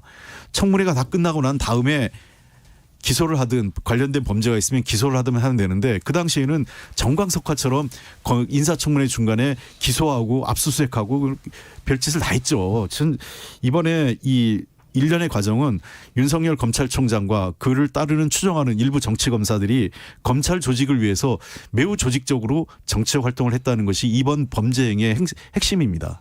제가요 이렇게 한번 질문을 드려볼게요. 그러니까 무슨 말씀인지는 알겠고, 각자 이제 방점을 찍고 강조점을 찍으시는 부분이 어떤 부분인지도 다 청취자분들도 이해를 하셨을 것 같은데, 제가 두 분께 약간 반대쪽 입장에 서서 한번 질문을 하나씩 드려보겠습니다. 예를 들어 우리 국민의힘 윤영석 의원에게는 그러면 지금 거슬러 올라가면 작년 여름 조국 사태 때부터 사실 이게 계속 지금 진행돼 온 거 아니겠습니까? 우리 법무부와 검찰 간의 갈등이. 그 일련의 사태 속에 검찰이 우리 지금 홍 의원 얘기하시는 것처럼 조직적으로 검찰 개혁에 저항하려는 움직임을 보였는가 안 보였는가, 이 부분에 대한 진단을 한번 듣고 싶고요. 우리 윤영석 의원께는 반대로 홍 의원께는 윤 의원께서 말씀하신 대로 이 윤석열 검찰총장에 대한 어떤 이런 갈등 속에 그런 부분이 있는가, 즉 윤석열 체제가 현 정권이 부담스러워하고 불편해하는 수사를 공격적으로 하다 보니 거기에 대해서 권력이 부담을 느끼고 불편함을 느껴서 윤석열 개인에 대해서 이런 식으로 어떤 대처를 하는 것이 아니냐라는 일각의 그 시선과 분석에 대해서 좀 짧게 1분씩만 지금 질문은 이해하셨죠? 그러니까 네. 반대 진영에서 이런 얘기들이 있고 이거는 비단 뭐 정치권에서 문제 제기를 하는 것이 아니라 시민사회에서도 이런 얘기들을 하지 않습니까? 먼저 누가 답변을 하시겠습니까? 예, 윤 의원께서. 예. 우선 뭐 윤 총장과 이제 검찰 조직이 예. 뭐 조직적으로 어떤 이 정권에 대해서 이제 문재인 정부에 대해서 어떤 이 조직적으로 반대를 한다든가 그런 관점보다는요. 예. 결국은 이제 윤 총장을 결국은 검찰총장으로 만든 것이 문재인 대통령 아닙니까? 그러니까 평검사이던 윤 총장을 서울중앙지검장으로 파격 승진을 시켰고 또한 서울중앙지검장에서 몇 개월 지나지 않아서 바로 또 이제 검찰총장으로 만든 것이 문재인 대통령인데 그 당시에 문재인 대통령이 우리 윤 총장 그러면서 아주 살아있는 권력에 대해서 엄정한 칼을 대라. 예, 그랬죠. 예. 엄정한 수사를 해라. 예. 이렇게 한 것이 바로 문재인 대통령 아닙니까? 윤석열 총장과 지금 검찰의 가장 큰 소명은 살아있는 권력을 그야말로 수사하는 것이에요. 그 직무를 그야말로 엄정하게 수행을 했던 겁니다. 조국 전 법무장관 사태부터. 검찰 개혁에 대한 저항이라기보다는 그런 그렇죠. 측면으로 이해를 이것이 해야 된다. 검찰 개혁에 대한 그런 저항이 아니고 알겠습니다. 살아있는 권력에 대해서 엄정하게 칼을 댄 것이 조국 전 법무장관에 대한 그 수사이고 예. 거기서 이제 수많은 그 의혹이 불거졌잖아요. 국민들이 수많은 그 고소고발을 했지 않습니까? 거기에 대해서 검찰은 수사를 해야죠, 당연히. 알겠습니다. 그 뒤에 지금 월성 원전 또 울산시장 선거, 라임 옵티머스 모두 다 이게 엄청난 권력형 비리입니다.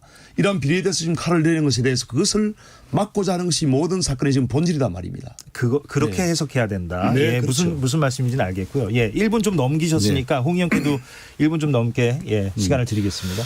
우선 그 살아있는 권력의 수사 저희들은 막을 생각도 없고요. 막을 수도 없다고 생각합니다. 검찰총장이 직무배제가 된다고 해서 현재 검찰이 하고 있는 수사를 다 중단할 수 없는 거 아니겠습니까? 그래서 검찰총장의 직무배제와 현재 진행되고 있는 수사를 못하게 하는 것과의 논리적 연관성은 없다. 그리고 두 번째, 지금 지적하고 있는 사건들 있지 않습니까? 뭐 라임 옵티머스나 또는 울산시장 사건 또 월성 1호기 사건이 있는데 하나도 권력형 게이트로 지금 비화된 것도 없습니다. 잘 아신 것처럼 라임 옵티머스는 현재까지는 금융사기 사건이고요. 어떤 형태도 권력형과 연계되는 게 없습니다. 아까 자꾸 청와대에서 전수석 얘기하시는데 청와대 전수석 돈 받은 거 없다는 건 이미 야당도 인정하고 있고 더 얘기 안 하고 있지 않습니까? 청와대에서 만났는데 돈 5천만 원 어떻게 들고 들어갑니까? 그래서 그 얘기 지금 아무도 안 하고 있는 거 아니에요? 그리고 그 지금 관련된 김봉주 씨가 여당 의원들에게도 뭐 일부 증거에 대해서 그다음에 자기가 약간 부풀려서 얘기했다고 얘기하고 야당 의원에 줬다는 얘기 도리어 지금 유력하게 야당 쪽 인사들도 나오고 있는데 그분에 대해서는 전혀 수사가 되고 있지 않죠. 그래서 저는 이게 정권 차원에서 대통령이나 청와대 권력이 조직적으로 개입해서 하면 권력형 게이트지만 현재로 와서는 금융사기 사건이다. 그래서 저희가 정권 차원에서 막을 이유가 하나도 없다 이렇게 보고요. 그다음에 월성 1호기 사건도 마찬가지입니다. 월성 1호기 사건은 제가 당시 산업위에 간사라고 있어서 정확히 알고 있는데 이 부분은 정책에 대한 찬반의 문제지 이것을 그 권력형 비리로 가져가는 건 잘못됐다고 보고요. 처음부터 감사원 감사 자체가 매우 부적절한 것이었다고 생각합니다. 그래서 저는 수사를 막을 수도 없고 알겠습니다. 문제가 되지도 않는다 이렇게 보고 있습니다. 예, 무슨 말씀인지 알겠고요. 제가 질문 하나씩 그렇게 드려봤고요. 시간이 이렇게 많이 남진 않아서 1분 반씩 드릴 텐데요. 이 질문을 드리고 의견 하나씩 듣고 이제 마무리하겠습니다. 어떻게 해야 됩니까 이제?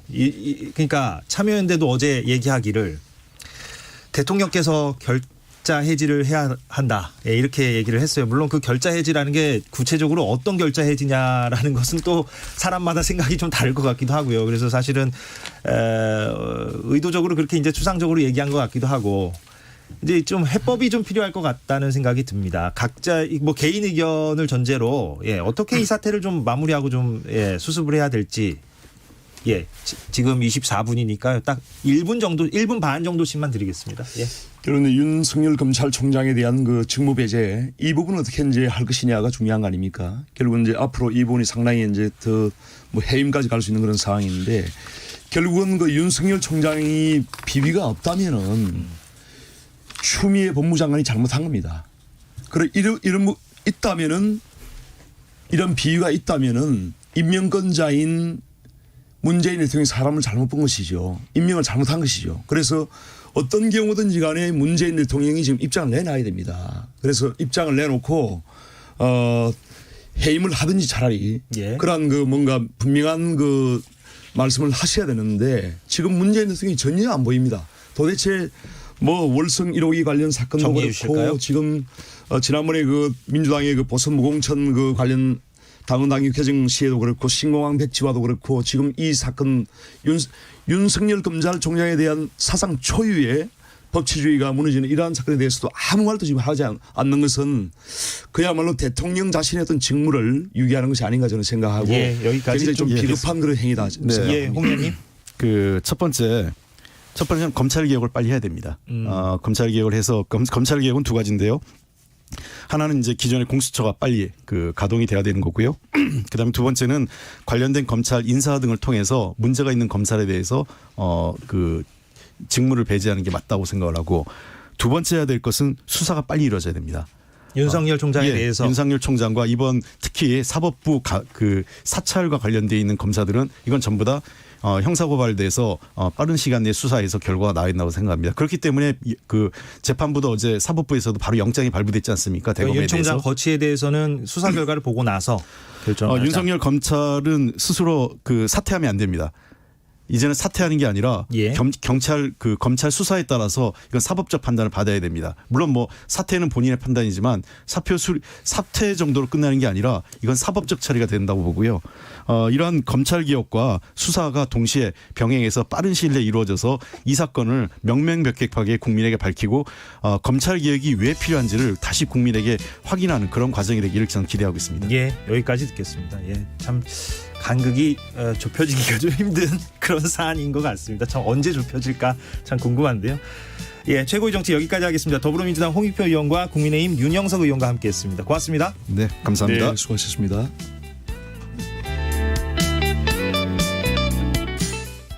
안녕하세요.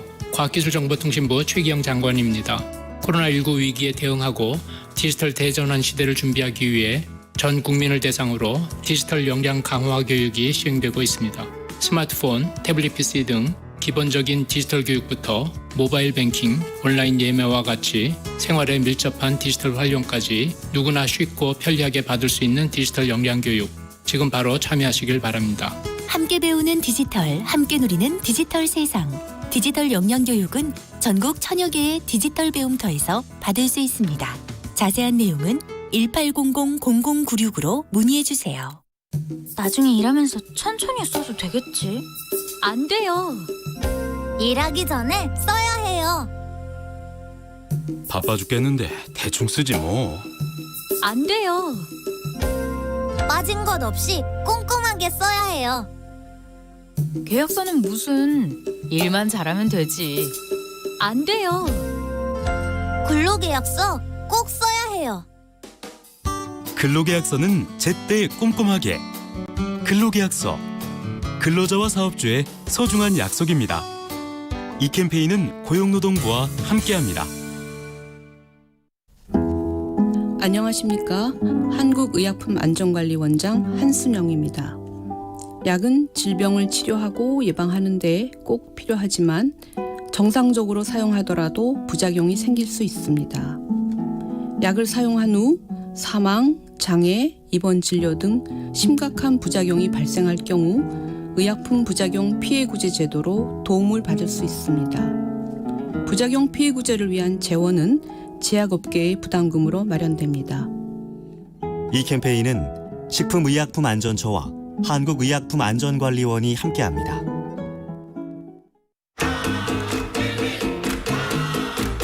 요즘 속 터지고 답답한 뉴스만 머리가 아프다. 아이고 지끈지끈해 그런 사람들 있지 않습니까? 그러면은 주진우 라이브 들으시면 저희가 정리 잘 해드릴 테니까 걱정 마시고요. 자, 일로 오십시오. 주진우 라이브로 코로나 시대 시사 매일 오후 5시 5분 주진우 라이브.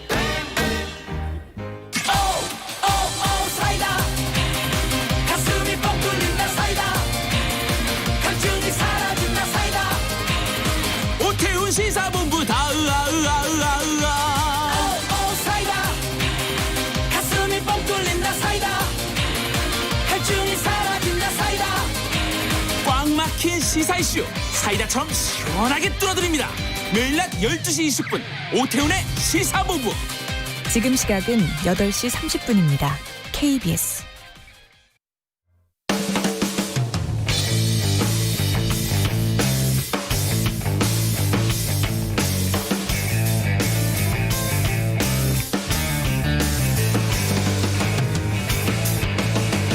김경래의 최강 시사.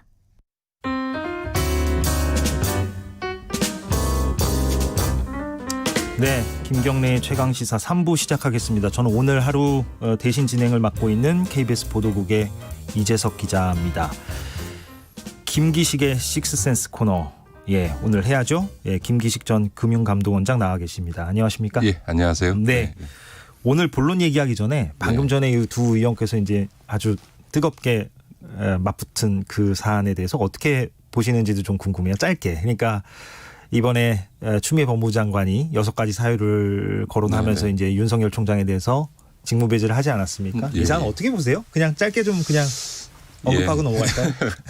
한 1년 가까이 거의 막장 드라마 수준으로 진행되었던 상황을 이제 끝낼 때가 된 것 같아요. 그러니까 이제 추 장관이 그 제기한 지금 직무집행정지 징계 청구 사유 중에서 5가지는 뭐 기존에 논란됐던 사안이고 제일 중요한 문제는 그 법관에 대한 사찰 의혹 문제일 것 같고요.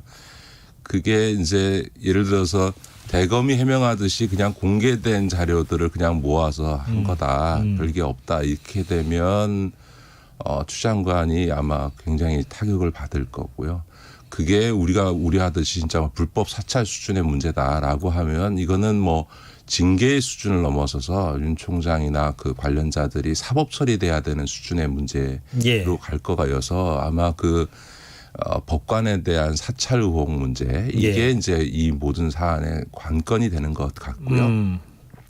저는 어찌됐든 이제 이게 이제 국민들이 1년여 끌어온 이 이른바 검찰개혁 국면에 대한 피로도가 굉장히 높아져 있기 때문에 이제는 공수처를 출범시키는 것과 함께 이 지리한 이 공방에서 이제 두 사람 다 이제 거취를 결정해야 되는 시점이 있는 것 같습니다. 두 사람 모두요? 아니면 한 사람만? 뭐 다 저는 아마 이 윤 총장도 이 상황에까지 와서 지금 뭐 법적 대응을 한다. 뭐 법적 대응을 하는 건 한다 하더라도 지금 자리를 지키는 것은 어떻게 보면 그냥 본인의 명예와 자존심 때문에 이게 검찰 조직이 이렇게 계속 망가지는 상황을 방치한다는 점에서는 이제는 본인 거취를 고민해야 될 때가 된 것 같고요.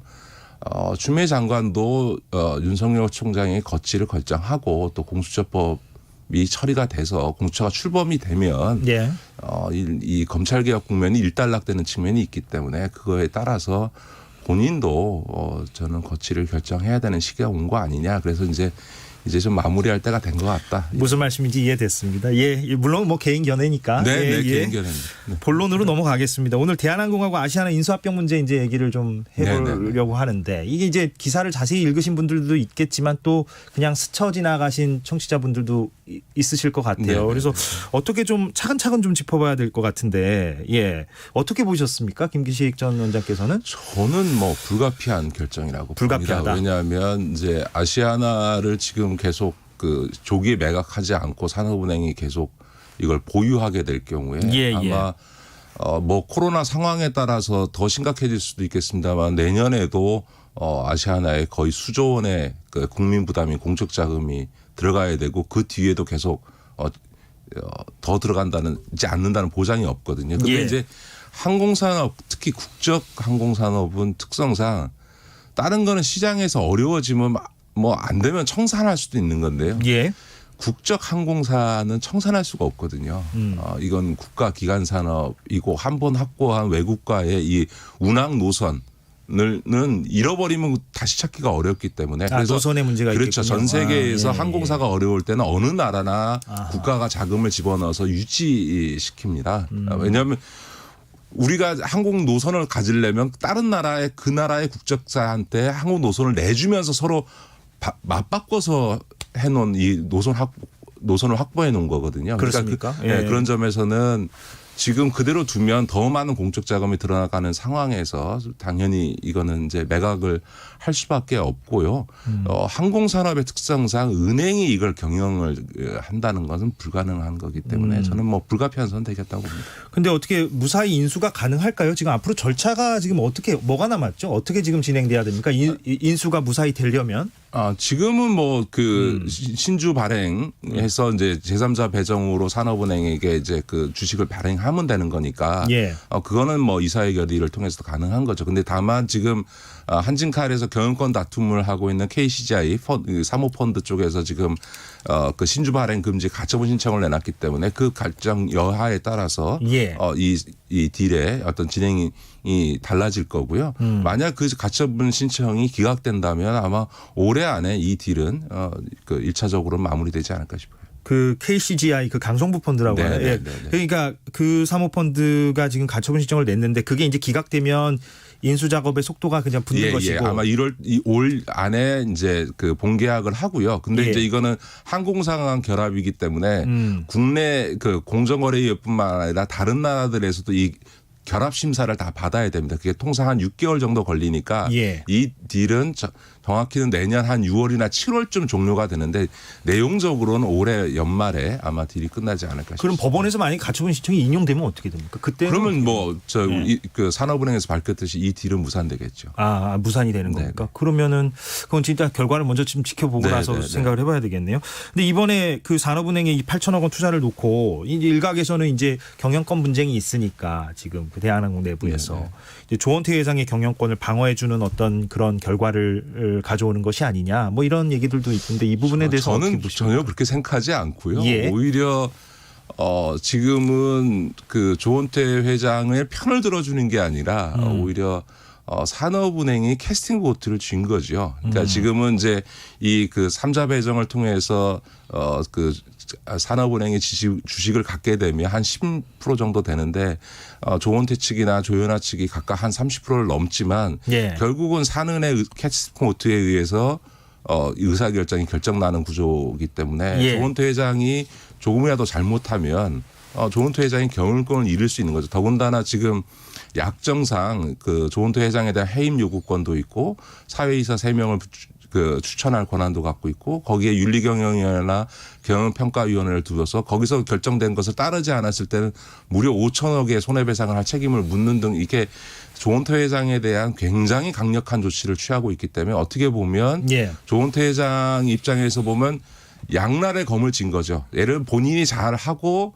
대한항공이 잘 살아나면 조현아 씨와의 경영권 분쟁에서 도움을 받을 수 있지만 본인이 삐끗 잘못하거나 혹은 뭐 대한항공이 어려워지게 되면 완전히 경영권을 잃을 수 있는 상황이기 때문에 조원태 회장은 양날의 검을 진 셈이고 산업은행은 캐스팅 보트를 진 셈이라고 봐야죠. 그럼 이게 이제 그 뭐 경영권 분쟁이야 뭐 그들의 속사정이라 치고 국민 입장에서는 이 인수합병에 대해서 어떻게 봐야 됩니까? 뭐 말하자면은 일각에서는 이제 우려를 얘기하잖아요. 그러니까 그러면 항공사가 하나가 되는 것인데 그럼 독과점이 되는 것인데 이게 이제 일반 소비자들에게 과연 도움이 될 것이냐. 뭐 여러 가지 이제 우리 국민적 관점에서는 어떤 쟁점들이 있습니까? 저는 이제 산은에서도 그걸 주로 검토했을 텐데 한번 국민들께서 지금 좀 잊혀지셨겠지만 예전에 우리가 한진해운하고 그러니까 현대상선이 다 부실화됐었습니다. 그러니까 두 개의 해운사가 둘 다 부실화됐는데 결국 한진해운을 청산하고 현대상선만 남겨가지고 지금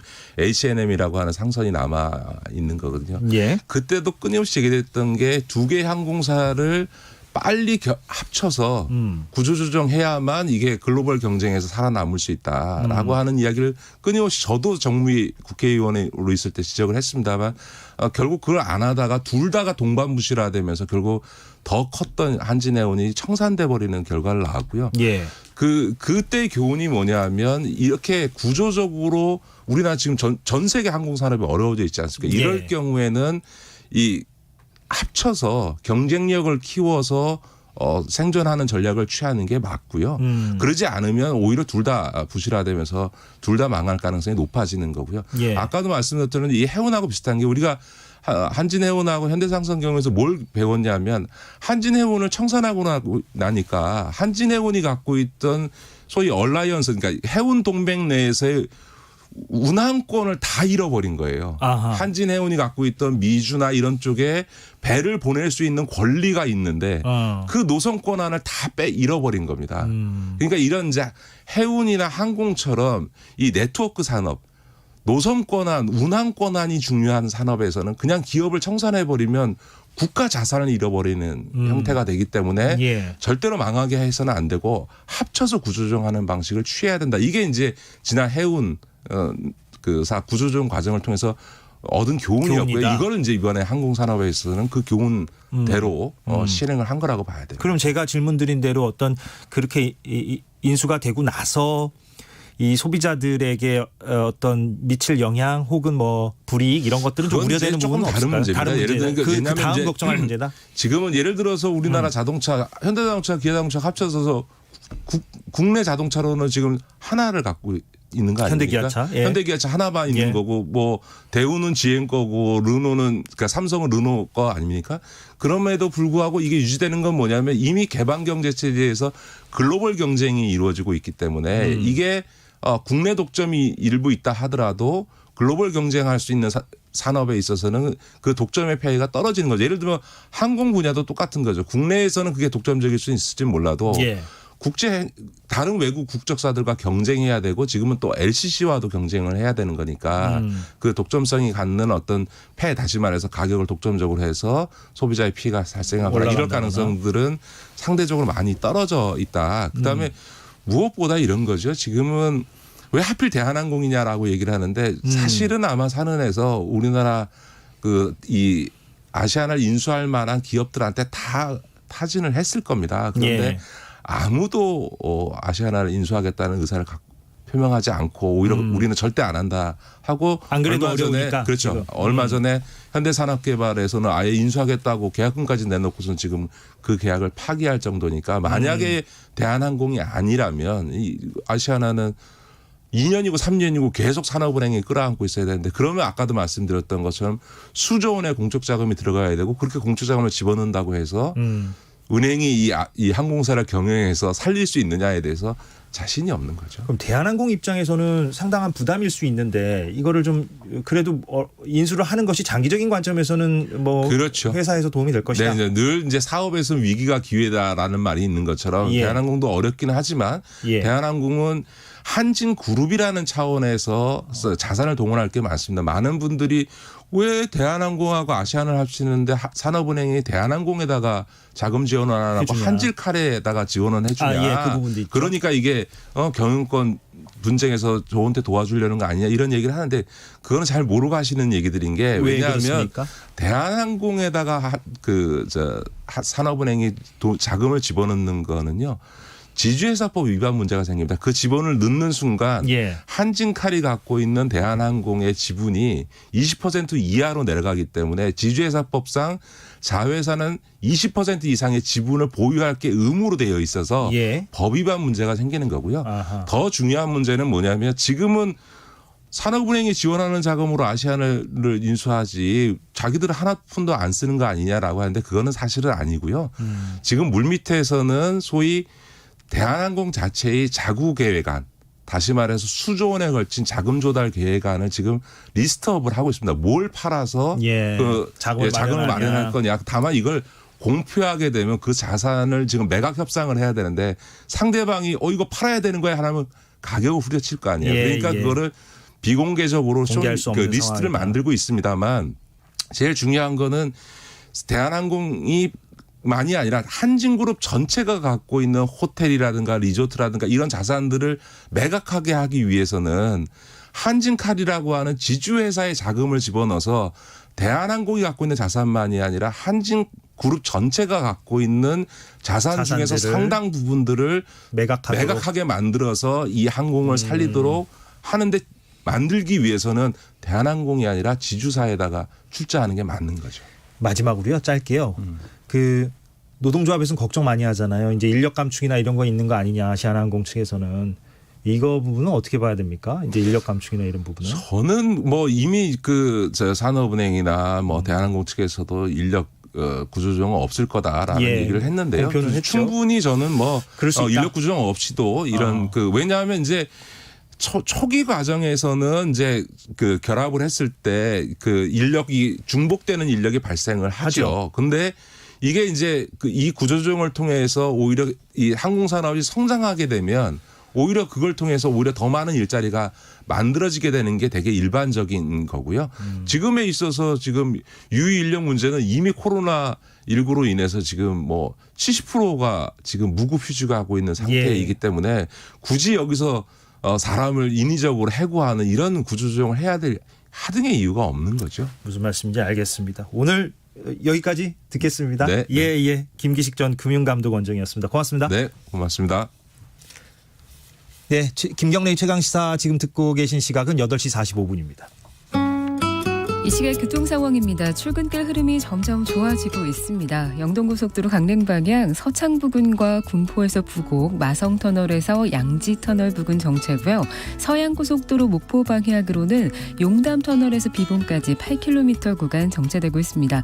작업이 시작된 곳이 있는데요. 서울시내 강변북로 구리 방향으로 행주대교에서 동작대교까지 정체고요. 이후 청담대교 부근에서 5차로 막고 시설물 보수하고 있고 성수대교부터 영향을 받고 있습니다. KBS 교통정보센터였습니다.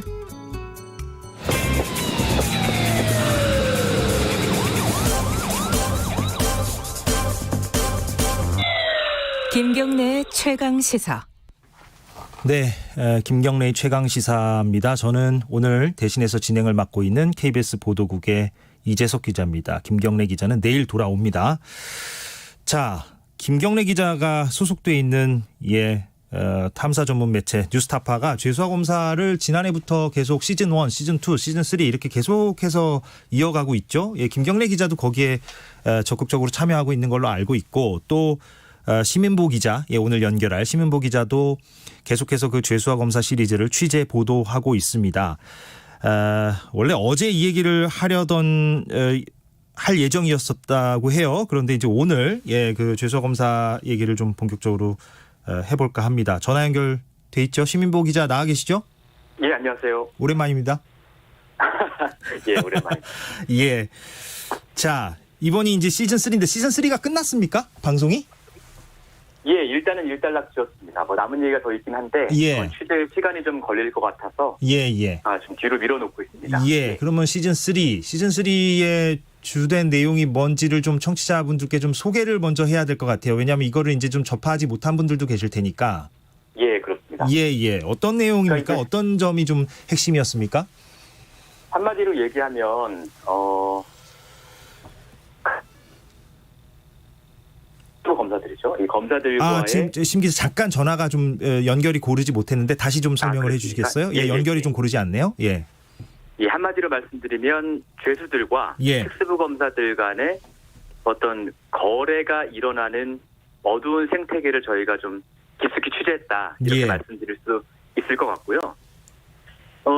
이야기의 시작은 사실은 뭐 2010년 정도로 거슬러 올라가는 건데 당시에 사기범 2명이 인천지검 특수부 검사실에서 검사들과 처음으로 관계를 맺게 되고요. 이 사람들이 그 이후에 브로커 죄수로 변신을 해서 감옥에 있는 다른 죄수들의 사건을 검사들에게 갖다 주고 이 사람들은 그 대가로 돈을 받거나 검사들이 돈을 준 건 아니고 다른 죄수한테 돈을 받거나 아니면 검사들로부터 편의를 제공받거나 이런 관행이 쭉 이어져 내려오다가 그때 관계를 맺었던 이 검사와 죄수들이 2017년, 18년 요 즈음에 서울중앙지검 특수부와 방위사업수사부에서 김성훈이라는 1조 사기범이 있습니다.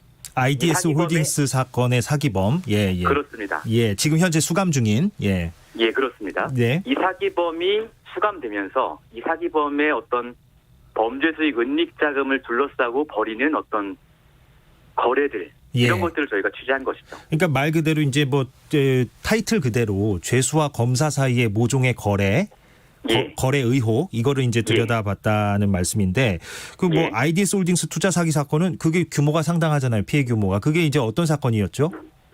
이게 대략 한 2011년부터 16년 9월 사이까지 벌어진 사건인데요. 이 김성훈이라는 그 사건의 주범이 외환거래에 투자를 하겠다. 외환거래에 우리가 투자를 해서 딜러에게 돈을 대주면 딜러가 돈을 따든 잃든 우리는 그 수수료를 받아서 원금 손실 없이 매우 안전하게 뭐 최소 월 1%, 많게는 월 10%의 수익을 보장해 줄 수 있다.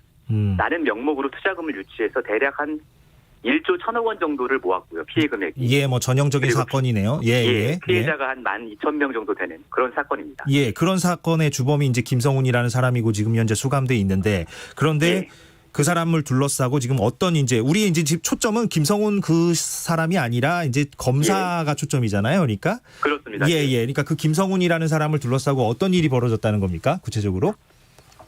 간략하게 말씀드리면 김성훈이라는 사람이 이 죄수와 검사 간의 사건 거래에 있어서 돈을 댄 사람이에요. 첫 번째는. 그러니까 돈을 댔다. 예. 당시에 이제 서울중앙지검 특수부에 있었던 김모 검사가 있는데 이 김모 검사에게 사건을 갖다 주기 위해서 브로커 죄수가 사건들을 수소문해서 삽니다. 그런데 이 브로커 죄수가 자기가 돈이 많은 게 아니기 때문에 그 돈을 댈 사람으로 김성훈을 물색해서 돈을 되게 만드는 거죠. 그럼 김성훈이 받는 이득은 뭡니까? 이득이 있어야 되잖아요. 일단 첫 번째는 검사실에 자유롭게 드나들면서 그 안에서 자기 어떤 수하들, 뭐 자금 담당이라든가 그 사기 사건을 같이 그 벌였던 총책들 이런 사람들을 불러서 검사실에서 자유롭게 얘기를 하면서 이 뒷수습을 할 수 있었던 거고요. 그게 정리하면 그 김성훈 씨가 검사실에 들락거리면서 이런저런 편의를 받을 수 있도록 브로커 역할을 하는 죄수가 별도로 있었다. 그렇죠. 그래서 그리고 말씀하십시오. 그 브로커는 다른 죄수로부터 사건을 사는 거간꾼 역할을 하면서 그렇죠.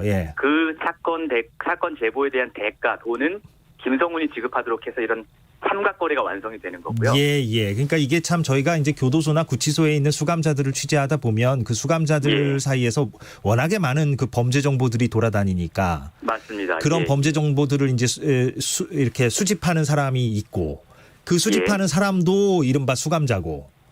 이 일종의 이제 브로커 역할을 하는 거죠. 그 수감자가. 그래서 그 본인이 이제 수집한 정보를 가지고 이제 검사들에게 검사님 이런 정보가 나에게 있습니다. 이거 수사할 만합니다. 이렇게 이제 일종의 뭐 거간꾼 노릇을 하는 거잖아요. 그 사람이. 그렇죠. 그렇습니다. 그리고 그런 거간 노릇을 하는 어떤 대가로서 그런 검사님이 이 아이디스 홀딩스의 주범인 김성훈에게 어떤 편의를 좀 봐주십시오라고 요구를 한다는 얘기죠.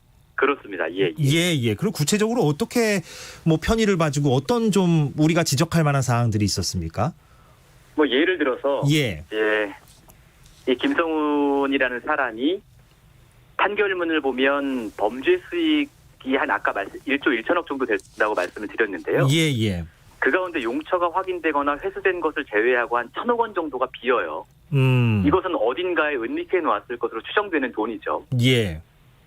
이 돈으로 추정되는 이 은닉 자금으로 추정되는 돈이 다른 브로커 죄수 한모 씨라는 브로커 죄수한테 흘러 들어갑니다.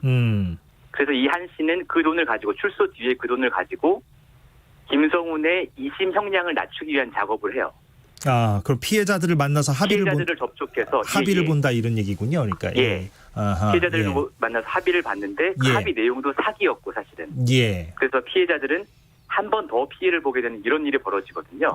그러니까 검사가 편의를 봐주는 바람에 사기 사건의 주범이 자신의 어떤 일종의 뭐 부하 직원이라고 표현해야 될까요? 뭐 동료라고 표현해야 될까요? 하여튼 그 동료를 시켜서 본인의 형을 감형할 수 있을 만한 어떤 작업들을 좀 할 수 있었다.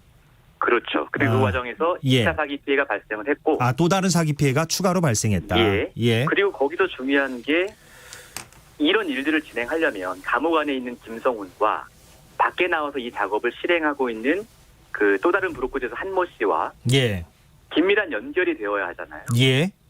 그러면 이 사람들이 수시로 김성훈을 만나야 되는데 김성훈이 서울중앙지검 특수부에 출정을 나와서 여기에 이제 관계자들을 불러서 이렇게 계속 만나도록 해줬는데 당시 이 과정에 관여했던 한 변호사의 증언에 따르면 그 아까 말씀드린 김모 검사 특수일부에 있던 김모 검사와 밖에 있던 브로커 죄수가 사전에 미리 김성훈 씨의 출정 날짜를 조율했다는 거예요.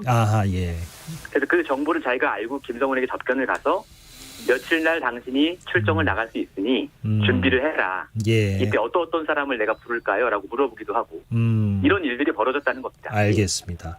예, 참 시간이 많지 않아서 제가 질문을 한 2개 정도만 더 드려야 될 것 같은데 먼저 하나는 그래도 그 반론을 청취한다는 차원에서 그럼 해당 검사 그 편의를 김성훈에게 편의를 봐준 해당 검사는 뭐라고 해명합니까? 저희가 직접 가서 만나봤는데 이렇게 얘기를 합니다. 그 당시 김 검사실에 이렇게 막 출정 기록이 굉장히 많잖아요. 브로커 죄수 씨와 한 씨와 김성훈이 막 출정을 다니는데 왜 이렇게 많이 불렀냐라고 하니까 각각의 사건이 따로 있어서 불렀다. 따로 수사할 게 있었다 한마디로. 그렇죠. 각각의 사건을. 근데 그 각각의 사건이 대체 뭐냐? 라고 저희가 추가 질문을 했을 때는 답변을 하지 않았습니다. 그렇군요. 그러니까 뭔가 조사할 게 있어서 불렀다라는 원론적 차원의 대응만 했다는 얘기군요. 이 사람들을 만나게 해준 게 아니라 각각 조사를 했다는 거죠. 마지막으로요. 지금 뭐 그 뉴스타파가 죄수와 검사 시리즈를 이제 지난해부터 꾸준하게 이제 하고 있는데 뭐 어떻게 그 시즌 4가 또 있습니까? 아니면 뭐 그러니까 지금까지 좀 쭉 김경래 기자와 함께 이런 보도를 해오면서 뭐 느낀 점이랄까요? 또 뭐 앞으로의 계획이랄까요? 이런 거를 좀 듣고 마무리를 하죠. 기본적으로는 저희가 보도하고 있는 이 모든 기상천외한 일들이 검사에게 집중된 과도한 권한 여기서 비롯된 것이다라는 것은 뭐 여러 번 말씀을 드린 것 같고요. 여러 기회를 통해서. 그래서 이런 일들이 계속 저희에게 제보가 들어오고 있습니다. 그 검사들의 과도한 권한에서 비롯된 잘못된 일들이요. 그래서 이것을 저희가 시즌 4라는 이름으로 방송을 할지 아니면 다른 이름으로 방송을 할지는 모르겠지만 계속해서 취재해서 알리겠습니다. 알겠습니다. 앞으로도 좀 지켜보도록 하겠습니다. 오늘 고맙습니다. 네, 고맙습니다. 네, 지금까지 뉴스타파의 심인보 기자와 얘기를 나눠봤습니다. 네, 11월 26일 목요일 KBS 1라디오 김경래의 최강시사 오늘 여기까지입니다. 저는 김경래 기자가 아니라 오늘 대신 진행을 맡은 KBS 보도국 이재석 기자였고요. 내일 김경래 기자가 돌아올 예정입니다. 청취해 주셔서 감사합니다. 고맙습니다.